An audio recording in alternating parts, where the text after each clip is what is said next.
My friend Serby specifically warned me against getting into Warhammer because her brother spent an enormous amount of money buying figures once he learned about it. Now, I don't know about you guys, but it feels really awkward when all these people are talking about all these cool things that are happening within the Warhammer universe, and I have no idea what's going on because I've never experienced it or know anything about it really, except for a shout out to Pun and Ito for trying to explain this to me.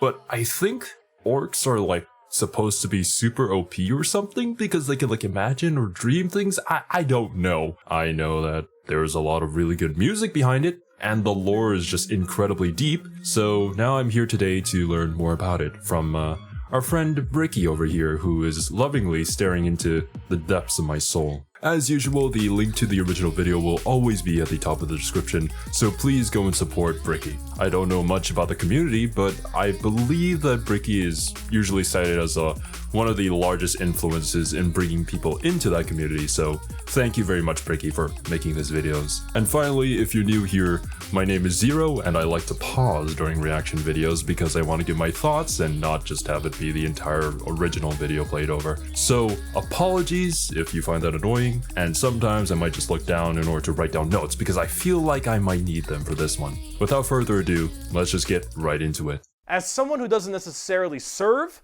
the Omnissiah, but someone who can appreciate them, you will not be getting my legs today, as I will be replacing them with various things depending on which faction we are currently talking about to add a little bit more context and Genius possible idea. comedy to whatever the hell Wait a minute. I am currently doing. So, hello everybody, my name is Bricky, and this is going to be a long video and a large project that has been going on for quite some time. This is, I need two hands for this. This is every single Warhammer 40k race in kind of a nutshell, explained, a little bit of explanation, a little bit of lore, a little bit of talking about the tabletop, mostly lore, what they're all about, and also a little bit of background for those. I don't know much about the tabletop. I just know that from what I've heard, it's very, very expensive. Of you who just have no clue what Warhammer 40,000 is. Now you see, Warhammer and Warhammer 40,000 is a universe people hear plenty of but don't know a whole lot about. They see, oh, there's these dudes in big power armor with chainsaw swords, and they got these big old green orcs, and there's some bugs over there, and everyone calls these guys Weebs, and then there's these spiky bitches over here, and I don't get it. I don't understand. Where do I start? Well, this video is particularly for you, or for those of you who have a little bit of knowledge, but you're kind of curious about each of the different races and factions in Warhammer. So overall, the Warhammer universe is vast when it comes to lore and background, and each different faction is so different with the things that they believe in. How many? 16? Unless if Bricky's blocking one of them, that would be 17 factions. And some are human, some are transhuman, like where they all have all these crazy ass electronics on them. You've got aliens and you've got the chaos factions, and there's so much to entail that I decided to embark on this project to tell you what each and every single one. Also, is this literally like a map of the universe that was specifically made for Warhammer? That it's actually insane. Like, what? I mean, if that is what this is. Them is about, and what the Warhammer universe is about as well, to give at least a little bit of an intro to this extremely bloated but very, very enjoyable world that I and many others partake in. So, I will be explaining every single faction in the Warhammer 40k universe, at least all the factions you can play as, and some smaller factions here and there. I will not be discussing absolutely everything in it because that is a little bit much, and I'm not going to go too mega deep into the lore. I'm going to give you a pretty solid overview of each of the different factions and have you learn a little bit about them, and we'll discuss a little bit of the tabletop as well in case you are curious about that. But for this episode entirely, we are discussing the Imperium of Man, because that takes up a fat chunk of Warhammer lore. Imperium of Man. What is Warhammer 40,000? Well, the 40,000 starts off is the year 40,000, the 41st millennium. Okay, that's where it takes place, is in the year 40,000, 41,000 AD. You're already more knowledgeable. Let me read you a quote, first of many quotes in this video. It is the 41st millennium. For more than 100 years, the Emperor has sat immobile on the golden throne of Earth. He is the master of mankind by the will of the gods, and master of 1,000,000 worlds by the might of his inexhaustible armies. He is a rotting carcass, writhing invisibly with power from the dark age of technology. He is the carrion lord of the Imperium, for whom 1,000 souls are sacrificed every day so that he may never truly die. To be a man in such times is to be amongst untold billions. It is to live in the cruelest and most bloody regime imaginable. These are the tales of those times. Forget the power of technology and science, for so much has been forgotten, never to be relearned. Forget the promise of progress and understanding, for in the grim, dark future, there is only war. There is no peace amongst the stars, only an eternity of carnage and slaughter, and the laughter of thirsting gods. That is one heck of an intense intro into the series. So, like, what's the difference with Warhammer and Warhammer 40k? Is it literally just, like, the year that it's set in? Because from my understanding of what Warhammer is, it's more of, like, a fantasy setting? So then, like, 40k is just the 40,000 years, I should say, in the future of that original fantasy setting? Or is it, like, a different thing entirely? Everything blows. And it blows fucking hard. Warhammer is probably the most dark and depressing universes ever in fiction. Or at least, like top 3. Everything is so absurdly horrible, destructive, or overpowered that it all kind of ends up canceling itself out. It's like Dota. War rages across the galaxy. Interstellar travel is only possible due to sacrificing 1,000 souls a day to a rotting carcass of a man who you believe to be your god. Demonic gods and just demons tear open the fabric of reality on a whim. Other Xenos or even other humans end up killing each other in untold billions across the galaxy. It is a time of unending war, slaughter, and a bloodbath amongst everybody. Planets are deemed unrecoverable and are completely destroyed on a whim. Everything sucks, but that's like the charm of it. See, everything in Warhammer is evil. It's a weird way to put it, but yeah. But being evil is kind of fun. Like, humanity, in its own right, is a xenophobic, prejudice, and religious zealot group that kill each other just as much as they kill all of their enemies. Sounds much like humanity nowadays. And they're like mid to high tier. Wait, what is this? Evil scale. My roles that guy Tau players? Imperium of Man. All the way down to guys who bring food. Playing low tier for fun, playing by intent. Nunny? I'm sure Bricky put in a few jokes in here, obviously, so. Is this kind of like I'm not very familiar with Dungeons and Dragons either, but is it like a alignment scale? Tier evil on the evil scale of Warhammer? Nobody is good. No matter who you are, everyone is some flavor, some color of evil. Whoever you pick, you are going to be the bad guy. Okay, so maybe it's not like good alignment, but just different faction. Everybody's on the evil scale, is what he's trying to say here. But that's the fun of it, because being the bad guy is badass. Villains are cool. They look cool, they got cool outfits, they got cool weapons, they got cool armies. Villains are cool, man. And when everyone is a villain, everyone is pretty cool. That's what makes this so charming, is that everyone can be the bad guy. So let's start off talking about the main bad guy, quote unquote, the Imperium of Man.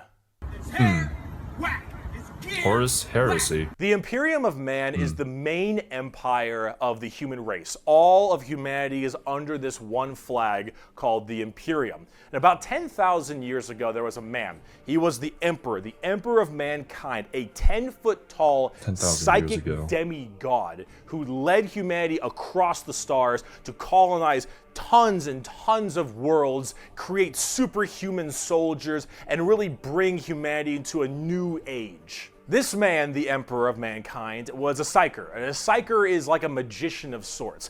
In the world of 40k, there is the Warp, the Immaterium, kind of like Hell, but sort of like a purgatory dimension of Hell. And a Psyker is someone who can take that power and manifest it through their mind to use it to do stuff. Like witchcraft stuff, magician stuff, spells, and lots of other things, but we don't want to get too into that. The Emperor, big boy Psyker. Top tier, A+, maybe even S. Now the Emperor created a bunch of sons. Yes, created a bunch of sons known as the Primarchs. He created 18 Primarchs to have them lead all of the different legions of humanity to the different stars and plans to help colonize and bring it out. These Primarchs are basically like little versions of the Emperor. Not all of them are Psykers, but a lot of them are very, very powerful, and they lead his special Space Marine legions. Then this big clusterfuck happened called the Horus Heresy, where the Emperor's favorite son, the Primarch, Horus, ended up joining Chaos and leading 9 other, well, I guess 8, 9 of the 18, half of his Primarchs directly to Earth to fight down the Emperor himself. Now, if you want to know what Chaos is, remember what I mentioned earlier, the Warp, that Immaterium, the hellish place? Are they beings from that place? In there relies the 4 Chaos gods. Imagine like Satan and 3 other Satans. The Warp being kind of evil, those Chaos gods, that's the reason. And so those Chaos gods manipulated Horus, and then Horus helped manipulate all 8 other Primarchs to lead this giant coup directly on the Emperor on Earth. And they fucked up shit. After this huge civil war, Horus died, but not before brutally wounding the Emperor. And right at the end of his life, they put the Emperor on this large golden throne on Earth, in which he is now alive, just barely, but slowly rotting away, powering something called the Astronomicon, so long as he stays alive, and is fed 1,000 people a day. The Astronomicon is like the North Star. If you want to do interstellar travel in 40k, you need to pass through that demonic warp I mentioned earlier. But how do you know where you're going? Well, the Emperor is there putting a nice little navigator right there. He helps navigate you to know where you're going. If you want to go from Earth to some crazy solar system across the way, you need to go through that warp, and then you need to know where you're going, go through there, and pop your way out. So if the Emperor ever dies, then I guess humanity is just screwed? Because then there wouldn't be any way to travel to any of these places at all. Doing nether travel in Minecraft, so you can shorten the distance between going to areas. So long as the Emperor is alive, and being fed 1,000 people a day to stay alive, you can do that. The moment he dies, interstellar travel's gone for all of humanity. You're so boned. Now, since the Horus Heresy 10,000 years ago, the Imperium has fallen from grace substantially. All technology has started to dwindle and die. There is now giant fundamental religious extremists that now believe the Emperor of Mankind was a deity, a true living god, which is probably the last thing the Emperor would have wanted to be remembered for. So now you have this thing called the Ecclesiarchy, which is this giant church entirely devoted to... That is one badass church. Oh my god. This is another thing that I know about the Warhammer 40k universe, is that the architecture, the world building, just the designs and everything, they look so freaking cool and badass. Spreading the good word of the Emperor. He is now the Holy Emperor God, the God Emperor of mankind, and all of the Imperium has taken up worshipping him to the fullest extent and killing anything that isn't humanity in his name. The Imperium has this futuristic gothic tone to it and a hefty religious zealotry to them. If you think any... I feel so bad for the artist who had to draw all of that. Can you imagine the work? Oh god. Anything against the Emperor, that's heresy and you deserve to die. That is called being a heretic.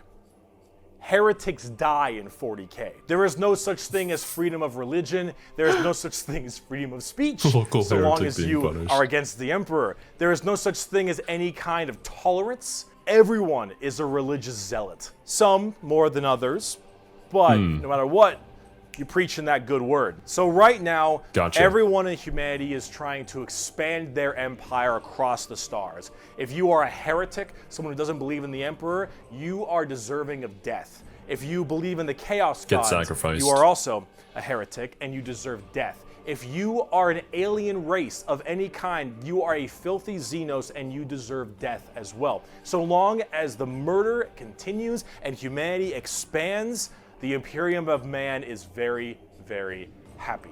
However, the largest fighting force of this Imperium is my personal favorite faction, and the first faction we will discuss, the Astra Militarum, or also known as the Imperial Guard. Imperial Guard. Okay. Astra Militarum. The Imperial Guard is the main fighting force of the Imperium, and in a world of horrifying creatures, galactic monstrosities, the literal demons themselves breaking through the fabric of time to kill you, the Imperial Guard are untold billions of regular men and women wearing modern day like flak armor with a laser rifle. This is the humble las gun, the main weapon of the Imperial Guard. It fires superheated plasma lasers at an extremely fast fire rate. It is reliable, never jams. It can blow off limbs, giant holes in concrete. It is overall an extremely devastating weapon in modern day. It is not in one the of Warhammer the weakest universe. in the 40k universe. Yeah. Yeah, I thought so. But these are just the most normal people out there. And they're the Imperial Guard? How do they survive? Just based on numbers? A laser rifle that never jams, it could blow off limbs, one of the weakest weapons. That's the world we're in right now. But who cares? Because the Imperial Guard has, in each battle, 500,000 of these men and women. 30,000 large armored tanks, 10,000 artillery batteries. The Imperial Guard wins through sheer numbers and firepower. They kind of have this World War I, World War II style aesthetic with legions of guardsmen as well as high company commanders and generals on the field along with them, and multiple kinds of troops. A normal Imperial Guard battle starts off with artillery, long lines of artillery, cracking the crust of the planet underneath the enemy's feet. And as this barrage continues, hundreds of thousands of guardsmen, a sea of guardsmen surges forward, firing and charging at everything possible while the planet rumbles as tanks roll up behind them. Gunships block out the sun and tanks block out the dirt with the steps and hoofprints of millions of guardsmen. It is through numbers and sheer sundering firepower. They are the first and last line of defense for the Imperium and make up a huge bulk of the battles. The Imperial Guard is also made up of tons of different kinds of regiments. The Catachin Jungle Fighters live in a death world that's more hospitable than almost any firefight they'll ever get into. So they just have this steroid-looking, giant knife, Rambo Predator-looking sons of bitches where nothing is anywhere near as scary as a simple knight on their home planet. You have the Valhallan Winter Soldiers who haven't felt their toes in 300 years, the Mordian Iron Guard who are more interested in making their shoes shine than actually fighting a battle, and then of course the big one, the Cadians from Cadia. Big brain. The biggest export of guardsmen in the entirety of the Imperium. You will fire your first gun at 5. You will disassemble and reassemble it at 10. You will have pounding artillery drills day in and day out at 15. And you'll fight your first Swarm Lord at 16. And if you mention... Okay. We haven't even gotten into the other alien races yet. And this is a lot. We're just talking about one, army within the human faction. Bruh. How did we come up with all of this? Cadia, you will burst into an unrelenting amount of tears and sadness like I do daily. To quote, I have at my command an entire battle group of the Imperial Guard, 50 regiments including specialized drop troops, stealthers, mechanized formations, armored companies, combat engineers, and mobile artillery. Over 500,000 fighting men and 30,000 tanks and artillery pieces are mine to command. Emperor, show mercy to the fool that stands against me, for I shall not. The Imperial Guard are my Damn. personal favorite faction in 40k. They're the army I just collect the crush most, 'em the with ones I enjoy numbers. playing the most, and the one I enjoy in the lore sense a lot. There's something about just a regular man with a laser rifle being told to charge the horrors of this universe. I think that's also kind of like the appeal of a lot of Dark Souls games or like Bloodborne. Because like you're just a regular dude, kind of like stabbing a toothpick into a giant, but somehow you can overcome that and win. It's just inspiring in a way. Willingly doing so for his god emperor. It's just poetic. They actually represent the main Imperial Guard tactics pretty well. Large amounts of artillery that doesn't require a line of sight, lots of tanks, tons of infantry, drop troops, and gunships. Overall, they're pretty similar to how they sound, though a little bit expensive to collect, unfortunately. And they don't hit a lot. They have a bit of a bad aim, but you don't really care because you're just drowning them in shots. However, if you want more accurate fire and specialization, we can move on to talk about Space Marines. The Angels of Death. The Angels of Death are up next. Space Marines are genetically engineered super soldiers and superhumans. They're given extra organs, their skin tissue is toughened, their bones are stronger, they're taller than the average person. They're pretty massive people, and these are the specialized super soldiers that carry out a lot of the more specific tasks for the Imperium, and there's tons of legions of them. This is probably the faction that I'm most familiar with, or like whenever I hear mention of Warhammer 40k, this is usually what comes up, the Space Marines. I guess it's just their overall aesthetic, maybe their ease of adaptation into a story, because like I'm pretty sure there are plenty of games that feature the Space Marines, and I think there was one that recently came out as well. In fact, there's one per Primarch. Each Primarch, the Emperor's son, as I mentioned before, oversees their legion of Space Marines. The genetic upgrade they get is based on the genes of said Primarch. It's something called a gene seed. That's what brings them up to this like superhuman level. As stated, each Primarch has their own legion. Robot Girly Man has the Ultramarines. Jagatai Khan has the White Scars. Rogel Dorn has the Imperial Fists. Corvus Corax has the Raven Guard. And there's a whole bunch of other side sections that are also extremely interesting and have a little bit more of a twist on the average Space Marines, which we will discuss in a bit. Humorously enough, I don't have a whole lot to say about Space Marines. They're superhumanly fast. In fact, it's been said that nothing that large should move that quick. These men in power armor moving at blazing fast speeds, their reflexes are faster, their skin is tougher. They are overall just extremely powerful soldiers. In fact, where they differ comes down to which Space Marine Legion we're talking about. For instance, the Ultramarines done by Robot Gilliman, are the main blue boys, strong in almost every way, the jack of all trades kind of group that are a little bit too strong, and that's a lore problem, but the White Scars by Jagatai Khan are all about speed freaks, go fast. We're talking attack bikes, we're talking land speeders. You want to go in quick, you want to hit them hard, you want them to be swarming around like buzzflies, buzzsaws, with the speed of buzzsaws. Okay. Fuck you, Pale King. No! Oh, Bricky, why? I wasn't even thinking about it, Bricky. I had pushed that out of my mind. Why do we have to bring that up? God damn it, I wasn't expecting that in a Warhammer video of all things. Oh, God. This is some lore for you guys who don't know. This is the legit Weebs lore. I spent like, what, 5 or 6 hours trying to clear Path of Pain? Never again, dude. I died inside that day. I hate that place so much. The person holding a gun to my head is myself. After all, I am my own worst enemy. As you can see here, displayed on screen, the path is simple. There is one very clear movement that I must do, and yet I cannot. I truly appreciate everybody who's still here just to watch me suffer. Now that my day is ruined, let's get on with the video.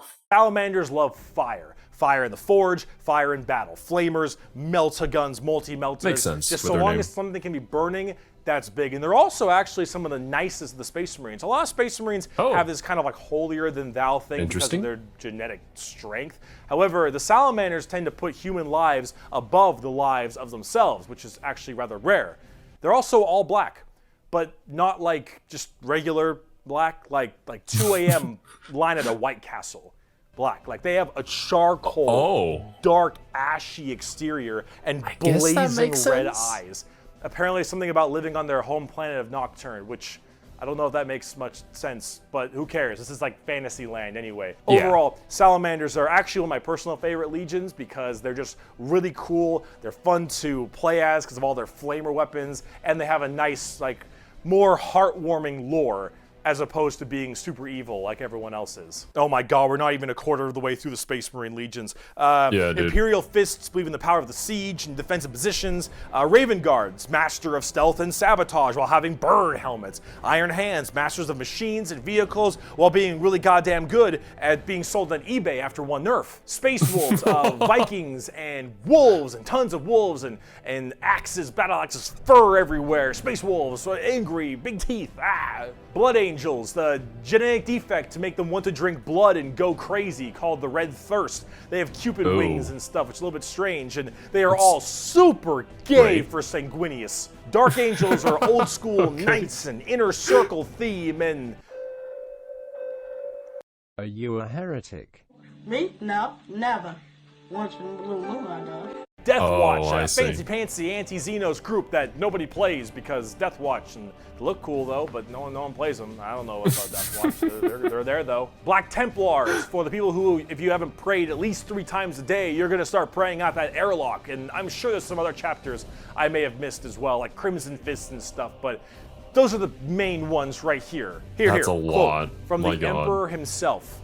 They shall be my finest warriors, these men who give of themselves to me. Like clay I shall mold them, and in the furnace of war I shall forge them. They shall be of iron will and steely sinew. In great armor I shall clad them, and with the mightiest weapons shall they be armed. They will be untouched by plague or disease, no sickness shall blight them. They shall have such tactics, strategies, and machines that no foe will best them in battle. They are my bulwark against the terror. They are my defenders of humanity. They are my space marines, and they shall know no fear. And on the tabletop, they fuck. Oh, they fuck hard. As of making this video, Space Marines are laughably strong. That might change at some point, but overall, Space Marines just have it's like a Swiss Army knife. A tool for anything you need, except it's like a gold-plated Swiss Army knife. It is extremely strong. If you are actually getting into the tabletop of Warhammer, Space Marines are a great start. Also, whatever gameplay style you have, whether you want to be sit back with long range and heavy weaponry, go fast and run in, or even just full melee, all of these options are totally there for you. Space Marines are super badass, but unfortunately, it's time we start praying to our new god, the 2011 Honda Civic. So is it any wonder people are afraid of technology? The Adeptus Mechanicus. The Adeptus Mechanicus. The Adeptus Mechanicus are a technophile cult on Mars. Now, these people are a little bit weird because they don't actually really believe in the Emperor of Mankind. And you might think, oh, whoa, Bricky, that sounds like some heresy.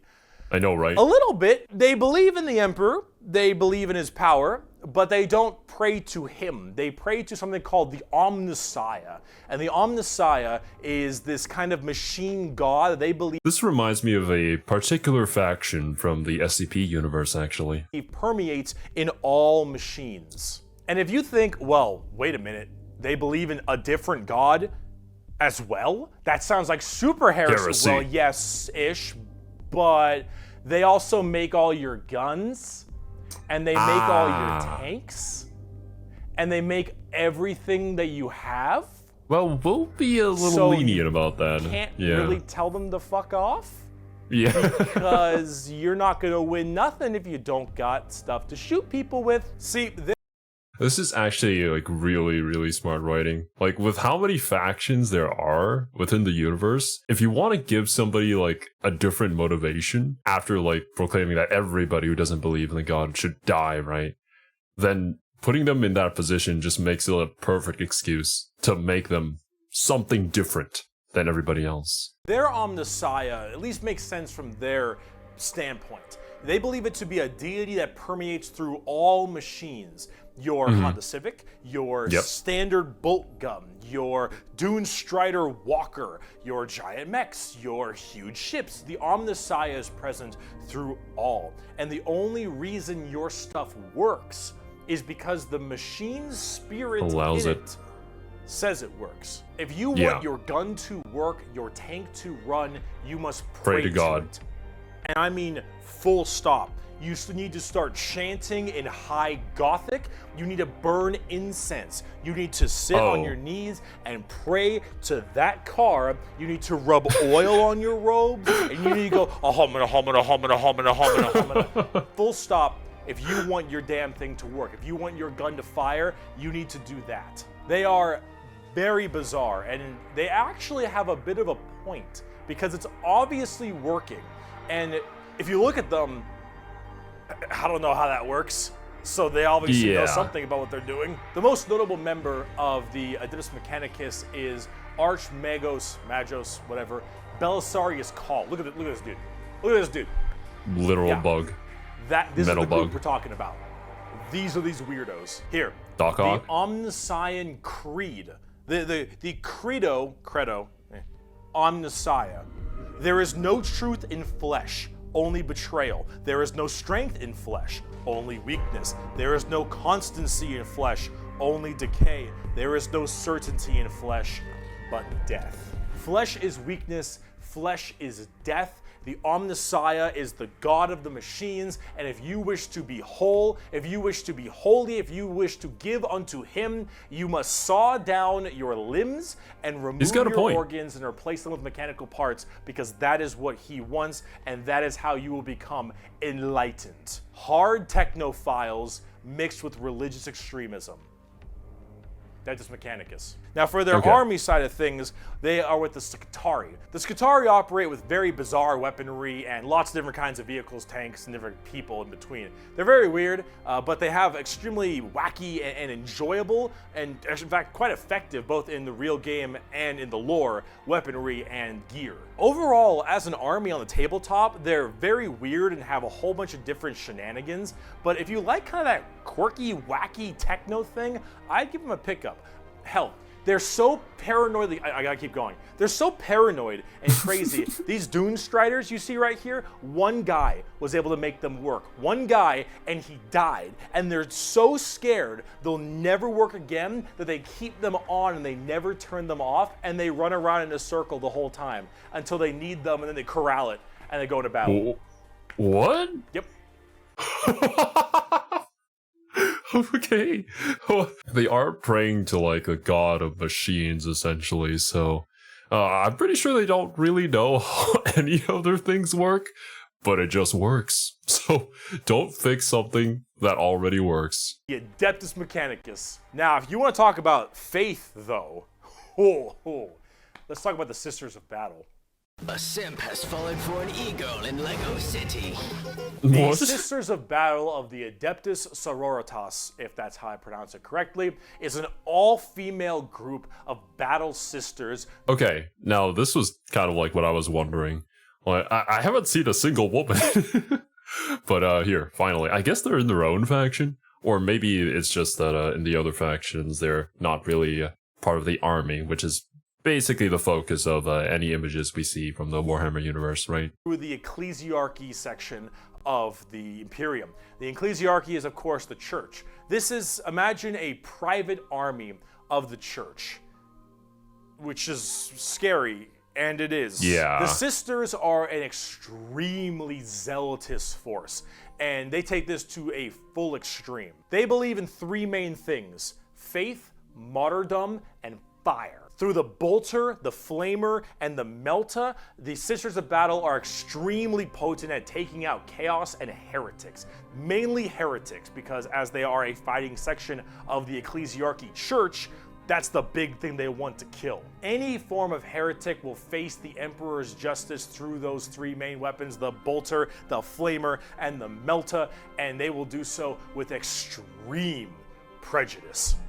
Literally. They are the closest things we have to nuns in space. And I'm talking hardcore nuns. They carry holy fire on their backs. They have holy That is pretty books intense. and sigils all across their armor. Their main battle tank is a fucking pipe organ missile launcher. They have What? We really gotta be on theme here, Jesus. Oh, I probably shouldn't say that. They would just kill me as a heretic. Oh, God. They have small babies that they have It's like Cupids? removed their brain capacity to make them little servant Why? cherubs to fly around and give them ammunition and shit. They drop the heck? churches from low orbit as mini drop pods onto battles. They drop churches into battles and they blare war hymns and holy music from their frigates in low atmosphere and shower holy water across the battlefield.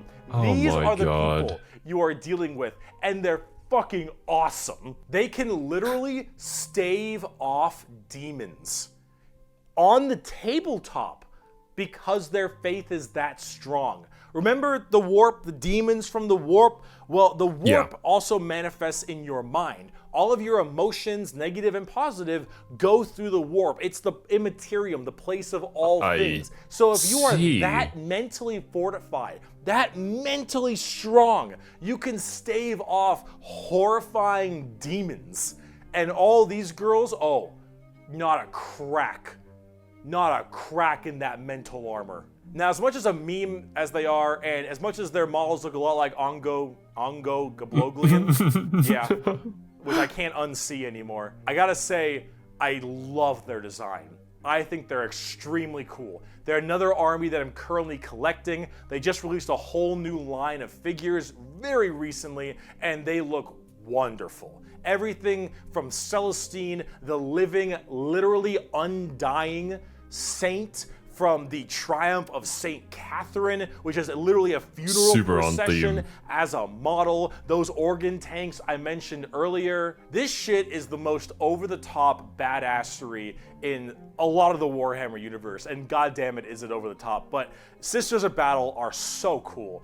While I'm a guardsman at heart, oh, this is such a cool faction. By Bolter Shell, Flamer Burst, and Melta Blast, the mutant, the heretic, and the traitor alike are cleansed of their sin of existence. So it has been for 5 millennia, so shall it be until the end of time. And speaking of burning demons, I can see. The Grey Knights. the Grey Knights are the first army I actually collected back in 7th edition. The Grey Knights are a super secretive and much more old school look at power armored knights, except they are all psychers.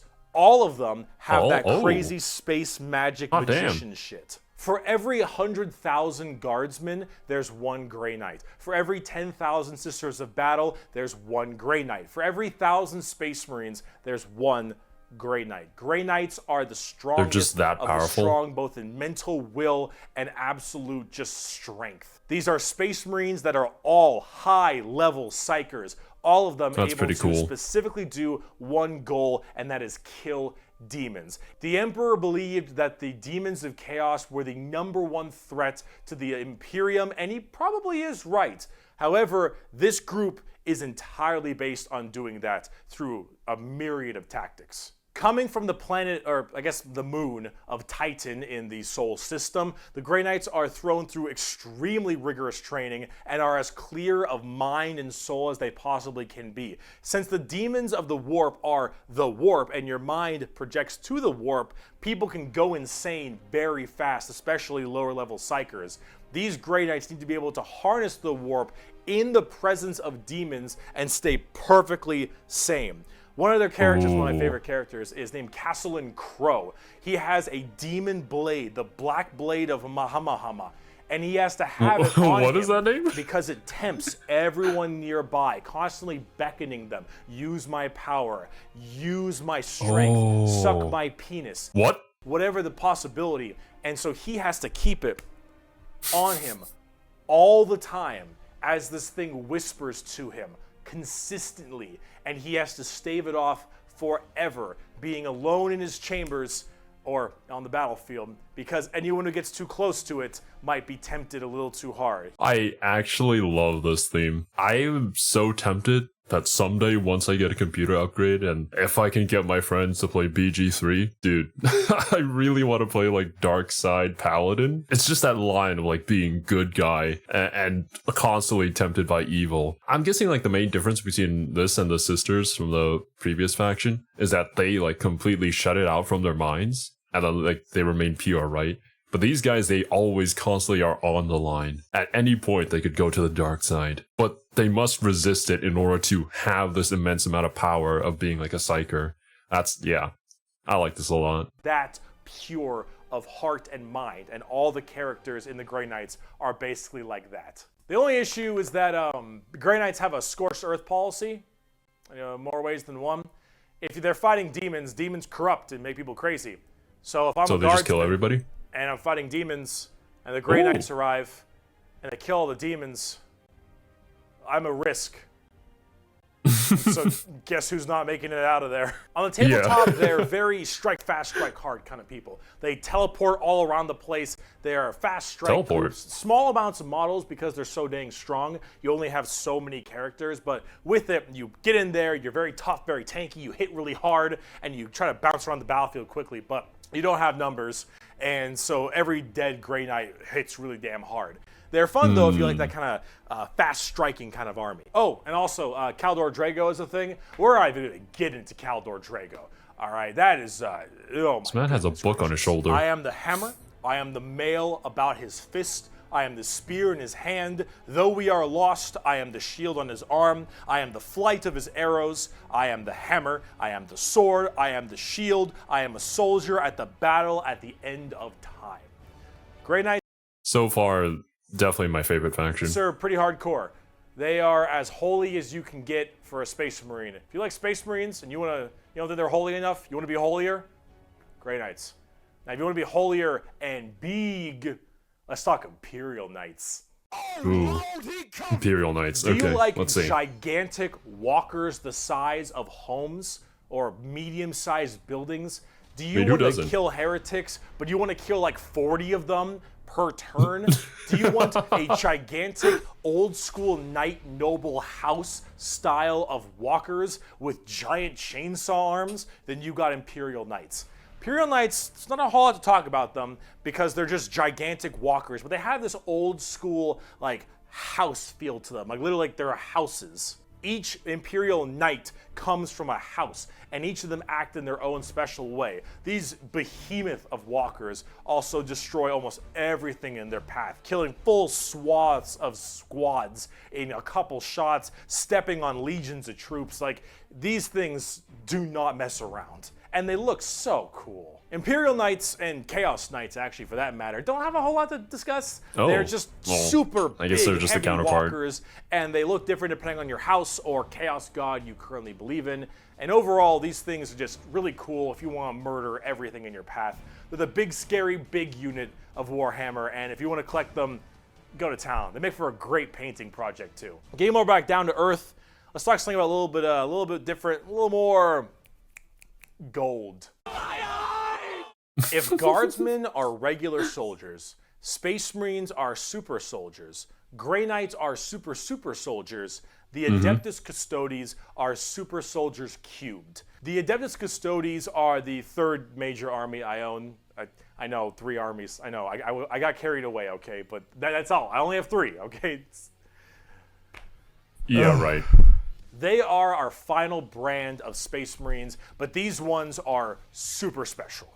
Okay, if a guardsman is 6 foot, a Space Marine is 7 feet, a custodian is 8 feet. These are the giant defenders of Holy Terra, which is also Earth. Earth is Terra, themselves. Yep. These are the people that literally guard the Emperor's throne room, hence custodians. These boys protect the Emperor's throne room at all times and are literally like handcrafted people. They're not humans brought up by a gene seer or something. These are all handcrafted super soldiers. I think from a tube. These behemoth of men are like 8 feet, 8.5 feet tall, and functionally immortal. They stand still, spear in hand, for hundreds of years without the need to sleep and barely even the need to eat, watching over the throne room and every other area of Holy Terra for their entire purpose in life. And oh my lord, are they terrifying. These custodians put Space Marines to shame. If you liked your super soldiers, these are your super mega soldiers. One of these men can take on probably 3 Space Marines and most likely win. There are many different groups of custodians as well, like the Solar Watch, or there's also one of my personal favorite, the Aquilian Shield. The Aquilian Shield go out to seemingly unimportant individuals and protect them because they believe that they are going to be doing something very important in their lives. For instance, let's say a regular guardsman gets the protection of this giant 8.5-foot tall golden god because that guardsman will end up becoming a general one day or something of that nature. The custodians work in mysterious ways and are almost always outnumbered but never outmatched. These people are pretty horrifying, both on the tabletop as well as in the lore. There are very few of them, however, and there's actually an extremely small amount of them, but that's kind of the point. There's only so many of these people that can have war gear this strong, weapons this powerful, and training this good, and the custodians have all 3 of it. For 100 years, I stood my watch amidst the somber shadows of the Sanctum Imperialis. I was still as a statue, but always ready, always attuned to dangers unseen. Days, months, years passed by in a frenzied blur beyond those walls, yet within, little moved and nothing changed. For 100 years, I did not but wait, yet had any threat appeared, I would have struck it down in a heartbeat. For 100 years, I stood my watch, and as it ends, I can tell you this: patience is a weapon. The custodians are the top dogs of the Imperium, and they hurt just that same way. Though I do want to discuss a little bit about the Sisters of Silence before we get out of here, because the Sisters of Silence I also have a few of, and they're really fun, but they don't get enough attention. These kind of bald plume ladies are a whole group of pariahs, or also known as blanks. We'll be referring to them as blanks from now on. So as every mind is somewhat connected to the warp, these blanks are a genetic mutation that has it suppressed heavily. Because of that mind suppression, normal people feel this weird, like, uncomfortable nature when around them. When a Sister of Silence walks past them, you feel ill. You feel just uncomfortable and strange. So most of them don't actually live past childhood, because once they are birthed, they're, well, you know, killed or something at a very young age, because they just emit a horrifying aura. These ladies, however, are guardians of the throne as well for more psychic threats. See, none of the custodians are psychers, so they have a difficult time dealing with major demons and other kinds of psychic phenomena. These sisters are I mean, that's for the Grey Knights to deal with, right? Extremely specialized in it. All of them taking a vow of silence, as they don't speak, hence the term Sisters of Silence, but they communicate through hand gestures and things of that nature. But if there's a demon issue, if there's any kind of warp-based problems, these sisters guys, are extremely adept at dealing with them, thanks to their blank gene. They normally work a lot of time with the custodians because they have to deal with both kinds of threats, but they're not represented that way on the tabletop. In fact, they only have like one real model for them, which is very unfortunate. I hope they'll get something new soon, because I think they should really be working together as it is that way in the lore, but hopefully we'll get there soon. But if we're talking about blanks, let's talk assassins. My precious power ring gone forever. It's been a long video. We're about to round it out. We got this and one more human thing, and then we're done. The assassins, though, the Officio Assassinorum, oh boy, these people are deadly. Yeah, they're called assassins. They should be, but oh man, these people. How are they special? Mess you up. So these are from the Officio Assassinorum, a very special organization, and they are handpicked by the Grand Master of the Officio Assassinorum from the what was it called? Schola Progenium. It's basically an orphan school. Your parents got murdered by demons or something, you get sent to this and you get trained to be whatever. Tempestus Drop Troop, an Inquisitor maybe even. Maybe you get a blank gene and you get thrown into the Sisters of Silence, or sometimes you just disappear. When you are taken, however, you go to one of 4 temples, because the Assassinorum works in the temple style of things. Each of these temples are the Vindicare, Caluxus, Calidus and Eversor temples. Let's start with the Vindicare. I'm far away. I've been sitting here for 3 weeks. Poof! The Vindicare temple is the main sniper-based temple. Gigantic sniper rifles for all these assassins. Their whole point is to be able to be in a spot and sit there, eye and scope, for weeks, waiting for their perfect target, taking people out from literal miles away after extremely long time periods.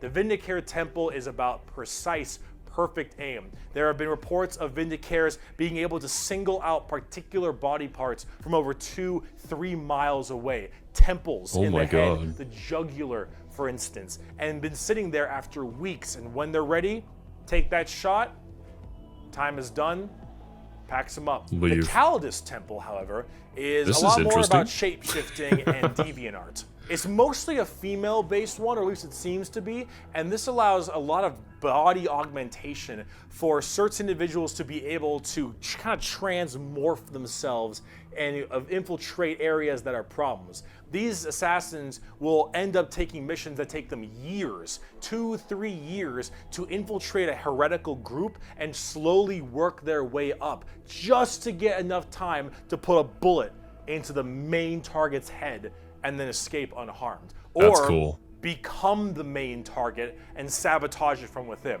These are all completely about deception, mind tricks, polymorphing, and everything in between. And lots of drawings. Lots of drawings. The Eversor Temple. I'm not surprised. Just kind of disturbing one. The Eversor Temple is about when you don't want anything to come back alive, friend or foe. You want it all dead. And Eversor is psychogenically conditioned with just psychotherapy and psychological torture to only feel violence, hatred, and anger. It does the Clockwork Orange style of thing of just making you forced to watch never-ending pain and misery and psycho conditioning, I guess is the term. And then they pump you full of tons of psychedelic drugs and they cryo-freeze you. And then they drop you in an area where they just want to make sure everything is dead. I thought it couldn't get any worse. Full of just all this insane, mind-boggling psychotherapy and psychedelic drugs, and you just go to town. Go ham. Yeah. If you don't Kill care everything. if anyone comes back alive. You're like, all right, lost cause. Drop these boys down. Send them in. Finally, there's the most bizarre temple, the Caluxus Temple. The Caluxus assassins are feared even among the other temples. So that blank gene, the people will go to the Caluxus Temple with this as well.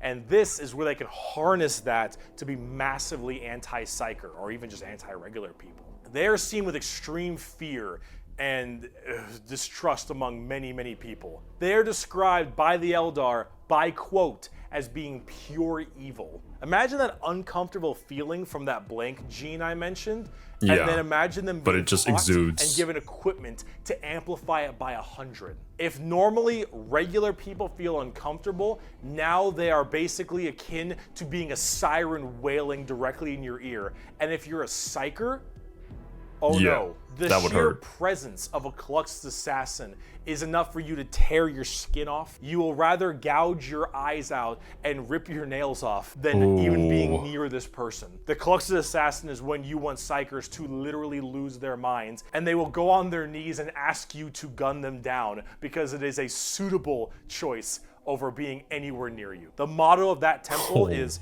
that which is unknown and unseen commands the greatest fear. Now, for the tabletop, assassins aren't that special. You can call them in no matter what Imperium faction you are, and they do a lot of work for themselves, but at the same time, they're very specialized and require a lot of finesse. And they work the way you generally want them to, though. You want to cause some distortion and weird stuff, you take a Calidus. You want to just murder swaths of infantry and then blow up Eversor. You want to kill that one guy, Vindicare, and if you have a lot of psychers, Caluxus. It's a nice little, like, jack of all trades if you have a specific thing you want to kill. And you get to choose which is really fun. But now, let's talk about the last human faction. We can round this video out before we do part 2, the Inquisition. And we have a lot to talk about with them. I think I've heard of these guys too. The subject of heresy! Oh boy. Where do I even begin with the Inquisition? Take every secret police you can think of. The KGB, the Gestapo, the CIA, FBI, any of these kinds of people. And then mark it up by about 10 and give them the most power in the entire Imperium. No, you know what? How about this? This Wait, right here. Wait. The most power in the entire Imperium. So you're talking even more than the Custodes? What?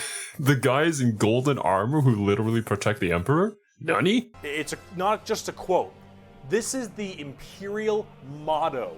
The motto of the Inquisition. I apologize for my bad pronunciation. Innocentia nihil probat. Innocence proves nothing. What? But I didn't do it! You still die anyways. Heretic. Oh my god. The most powerful organization in the Imperium, the secret police, their number one motto is innocence proves nothing. The Inquisition goes around like the secret police or like detectives to find issues in the Imperium. And they have different ordos depending on which one we're talking about. The Ordo Hereticus, the Ordo Xenos, the Ordo Malleus, for instance, and a whole bunch of other ones. Hereticus is obvious, they deal with heretics. Xenos tries to find alien threats, and Malleus is demons. They all have different specializations in what they're trying to go for as this Inquisitor. And that's what they're called, Inquisitors. Each of them, as an Inquisitor, has their own free reign to do as they wish. They may have a ship and a crew, and they go out to find problems and interrogate people a lot.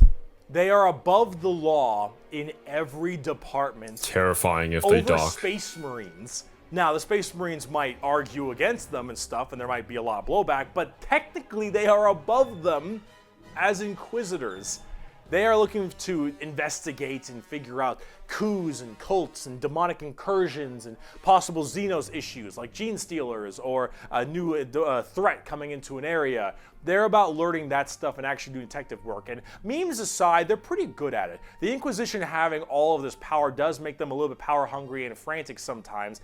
And yes, it is still a bad thing, but most of them are pretty good at their job. And they spend a lot of time being very diligent to make sure that all of these leads they follow are proper and correct. They're basically space detectives with just enormous power. Honestly, playing as them sounds kind of interesting. Imagine like a Somnium Files game, but you're playing as one of the Inquisitors. And sometimes a bit of a power complex. And we haven't even talked about Exterminatus yet. Exterminatus is deeming a planet unfit to be saved. I deem that this planet is demon infested, and taking it back will cost too many resources. Do the Inquisitors decide this? Just on a whim? Or, well, I mean, he said that they usually do their work fine. So if they determine that a planet is just too far gone, they can just nuke it? And is not worth it. I have now committed Exterminatus on this planet. I will now sign the death warrant of an entire Imperium planet, as it is unfit to take and better to be destroyed than allow the enemy to hold it. This can mean saturation bombardment. This can mean cracking the planet's core and breaking it apart. Doesn't matter. Render this planet inhospitable to all life. Yes, the innocence proves nothing people are the only people who can choose this planet must die in its entirety. Maybe we gave them a little too much power. You're playing the villain. Now, it is memed a lot, but most Inquisitors are very rare to do Exterminatus. Exterminatus is a very crazy thing. There's only so many worlds that you don't want to destroy all of them. Now, naturally, with the memes aside, there are some people who are a little bit rough on this one. Ooh. But most Inquisitors generally don't like to do Exterminatus a ton, but it is an option they have. And it's a crazy option when you think about it. The Secret Police Inquisition are unfortunately not represented on the tabletop very much. You generally kind of put one in your army if you feel like it. You have a couple special options there and some side content, but they're not really fleshed out very well, and personally they need a lot more stuff put in there, and they really need a lot more effort put into them, and they're not quite where I want them to be. Overall, the Inquisition makes for a lot of the best storytelling as well, because it's a little bit hard to talk about a big story of a whole bunch of Space Marines killing something, right? It's just a big battle story. It's not as Yeah. interesting. It would make Having for, like, that a game, but- intrigue and that moral dilemma that an Inquisitor has makes for a lot better media. And honestly, the more people do it, I think it's better, because then it adds a little more humanity to the Warhammer horrible, horrible grimdarkness. And wow, we just finished the humans, all right? Come back for part 2. I know, where we right? talk about Chaos and Xenos, because we got to talk about the 4 Chaos Gods and all the I'm very Chaos interested Marine in that. Legions and the Tau and the Necrons and the Orcs, and oh boy, we got a lot. I'll see How you in many part 2. more? That was a lot.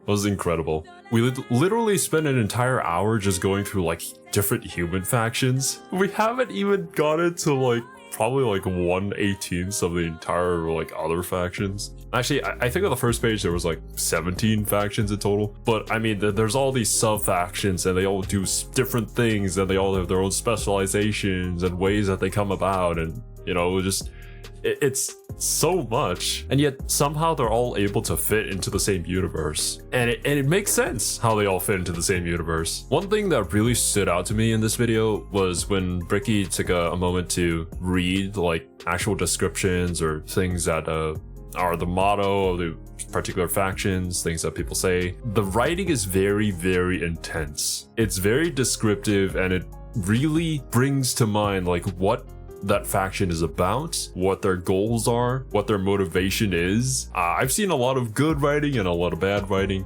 and I do have to say that even from just those short passages, the writing is very well refined. It just hits different. It kind of makes me want to like check out some of the stories that are written about these different factions, or like what Bricky said here at the end, that the Inquisitors just kind of make for good storytelling because of their unique position within the Imperium. But yeah, overall from this video, I would have to say that I enjoy the aesthetic of the Grey Knights the most. That's kind of just my role-playing fantasy, I suppose. And with lore this massive, I'm sure that there's going to be something that fits someone's aesthetic or their play style. I just love diving into lore like this, and honestly, I don't know why it's taken me this long to get into 40k, but I'm glad that I at the very least took one step towards learning about the factions. Actually, now I think about it, this is literally just the factions. I have no idea about the timeline or events or worlds or whatever is even going on. So yeah, this video is kind of just a test for me.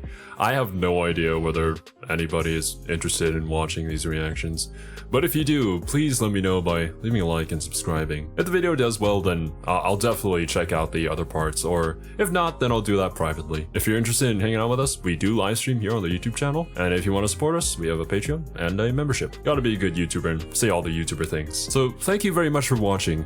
I hope you guys enjoyed, hope you all have a wonderful day, and I'll catch you in the next one.